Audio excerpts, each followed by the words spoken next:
Hi, my name is Mohammad Mubashir, people call me Mobi. और जो मैं अब नज़म आपके सामने पेश करने वाला हूँ वो एक बेटे के जज्बात हैं अपने बाप के लिए।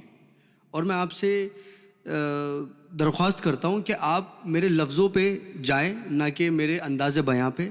मेरे जज्बातों को समझने की कोशिश करें। और इसमें कुछ वर्ड्स हैं जिनका मैं आपको पहले मतलब बता देना चाहता हूँ। जैसे कि एक वर्ड है फजर। फजर मतलब वो वक्त जब सूरज उगने वाला है। एक वर्ड है बेलोस। बेलोस मतलब अनकंडीशनल। सो जब ये मतलब I will recite this poem तो you will get to know about these words. और पोएम जो है, जो नज़म है मेरी, वो इस तरह शुरू होती है कि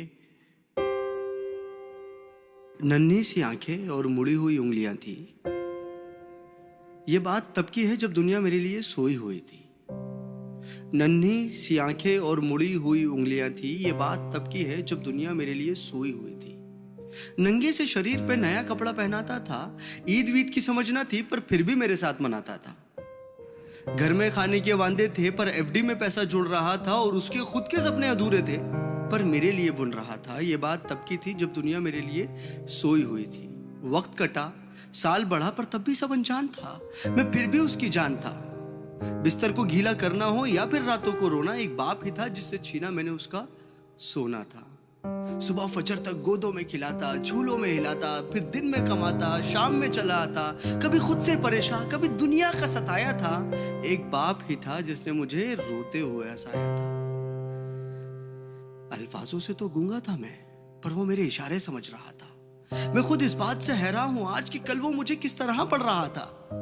अब्बा तो छोड़ो यार, अभी आ भी निकला ना था, पर वो मेरी हर फरमाइशों को पूरा कर रहा था, और मैं भी उसके लाड प्यार में अब ढलने लगा था। घर से वो निकल ना जाए, अब उसके कदमों पे नजरें रखने लगा था। और मुद्दे तो हजार थे बाजार में उसके पास, पर कब ढल जाएगा सूरज उसको इसका इंतजार था। और मैं भी दरवाजे की चौखट को ताकता रहता था, जब होती थी दस्तक तो वॉकर से झांकता रहता था। देख के उसकी शक्ल में दूर से चिल्लाता था, जो भी इशारे मुझे आते थे उससे उसे अपने करीब बुलाता था। वो भी छोड़ छाड़ के सब कुछ मुझे सीने से लगाता था, कभी हवा में उछालता था, कभी करतब दिखाता था मेरी एक मुस्कान के लिए। कभी हाथी कभी घोड़ा बन जाता था, और सो सकूं रात भर सुकून के साथ, इसीलिए पूरी रात एक करवट में गुजारता था। इसीलिए पूरी रात एक करवट में गुजारता था।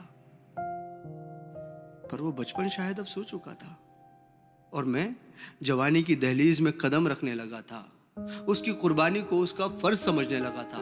चाहे वो फिर खुद बिना पंखे के सोना हो, या मुझे हवा में सुलाना, या फिर ईद का वो खुद पुराना कपड़ा पहनना हो और मुझे नया पहनाना, या तपते हुए बुखार में वो ठंडे माथे पे रखी हुई पट्टियां हो, या मेरी हर जिद के आगे झुक जाना। वो बचपन था, वो गुजर गया, वो रिश्ता था, वो सिकुड़ गया, और मैं उस कुर्बानी के बोझ को उठा नहीं पाया। इसीलिए वो शहर में कहीं दूर छोड़ आया। नया शहर था, नए शहर की हवा मुझ पे चढ़ने लगी थी। अपने बाप की हर नसीहत मुझे एक बचपना लगने लगी थी। काम जो मिल गया था, पैसा जो आने लगा था, क्या जरूरत है बाप को, ये सोच मुझ में पलने लगी थी। और उधर मेरा बाप बेचैन था मेरी याद में कि कुछ रोज तो घर आजा बेटा, बस यही था उसकी फरियाद में। और मैं उससे हिसाब लेने लगा था जो दुनिया का कर्जदार बन चुका था। क्या जरूरत है तुम्हें अब्बू इतने पैसे की, अब ये सवाल करने लगा था। अब घड़ी का कांटा फिर पलट चुका था। कल तक मैं किसी का बेटा था, आज किसी का बाप बन चुका था, और हसरतों का स्वेटर मैं भी बुनने लगा था। कल क्या करेगा मेरा बेटा, मैं भी यही सोचने लगा था। अब दुनिया में ना उससे कोई आगे था, ना कोई अपना था, सब पराया था, बस वही एक सपना था।